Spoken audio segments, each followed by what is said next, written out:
Assalamualaikum warahmatullahi wabarakatuh. Perkenalkan, nama saya Jatmiko Kosya. Di sini saya akan menjelaskan tentang waktu berkelanjutan dan perubahan. Pertama, waktu. Waktu adalah serangkaian saat ketika proses suatu kejadian, perubahan, atau keadaan saat berlangsung suatu benda, lamanya saat tertentu untuk melakukan sesuatu, sebuah kesempatan, tempo, peluang ketika saat, keadaan, hari, dan saat yang telah ditentukan berdasarkan pembagian bola dunia. Ada pandangan mengenai waktu dapat dibedakan berdasarkan aspek-aspek berikut. Yang pertama itu ada tingkat kesadaran akan adanya waktu.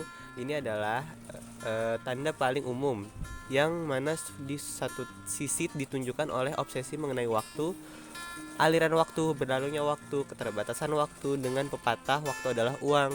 Di sisi lain, sikap acuh tak acuh dan mengabaikan waktu. Yang kedua, ada kedalaman kesadaran tentang waktu. Ada kalanya hanya waktu yang terdekat saja yang disadari, sedangkan waktu di jangka panjang kadang tidak disadari. Dan yang ketiga, ada penekanan pada masa lalu atau masa mendatang adalah cara memikirkan bagaimana masa depan. Yang kedua, ada pengertian pembangunan berkelanjutan. Adalah pembangunan yang memenuhi kebutuhan masa kini tanpa harus mengurangi kemampuan untuk memenuhi kebutuhan dari generasi yang akan datang. Upaya pelestarian lingkungan hidup pembangunan berkelanjutan itu mewujudkan kehidupan adil dan makmur bagi rakyatnya tanpa harus menimbulkan kerusakan lingkungan. Ditindaklanjuti dengan menyusun program pembangunan berkelanjutan yang sering disebut sebagai pembangunan berwawasan lingkungan. Dampak yang ditimbulkan akibat pembangunan berkelanjutan adalah dampak positifnya pembangunan dapat diketahui melalui indikator ekonomi, indikator kualitas hidup, dan indikator gabungan.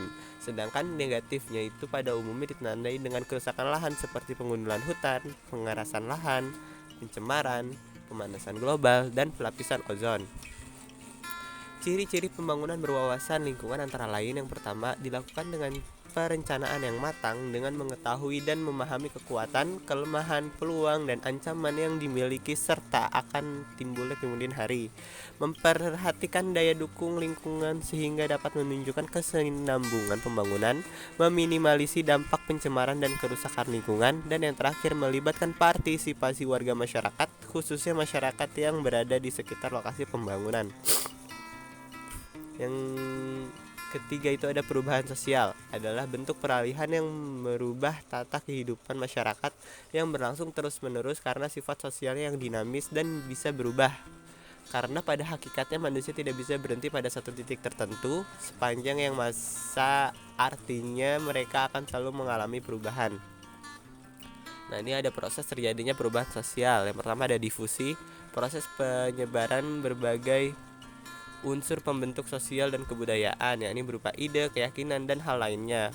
Penyebaran ini biasanya dilakukan dari individu ke individu atau kelompok ke kelompok yang lain. Ada yang akulturasi, adalah proses perubahan sosial di mana terjadi karena masuknya suatu kebudayaan asing ke dalam sekelompok masyarakat, sehingga unsur budaya asing itu diterima dan disesuaikan dengan kebudayaan asli masyarakat itu sendiri. Yang ketiga ada asimilasi, adalah proses perubahan sosial yang ditimbulkan jika ada dua individu atau kelompok dengan latar budaya yang berbeda kemudian berinteraksi dengan intens dalam jangka waktu yang lama. Dan yang terakhir ada akomodasi, adalah proses perubahan sosial yang menunjukkan keseimbangan dalam hubungan sosial antara golongan yang berkaitan dengan norma atau nilai yang berlaku di masyarakat. Di sini ada 3 bentuk interaksi sosial. Pertama, evolusi dan revolusi, direncanakan dan tidak direncanakan, dan perubahan kecil dan perubahan besar. Dan ada faktor-faktor pendorong perubahan sosial. Yang pertama, adanya penemuan baru, pengaruh jumlah penduduk, munculnya konflik, terjadi revolusi, keterbukaan pada pelapisan masyarakat, dan yang terakhir motivasi berprestasi.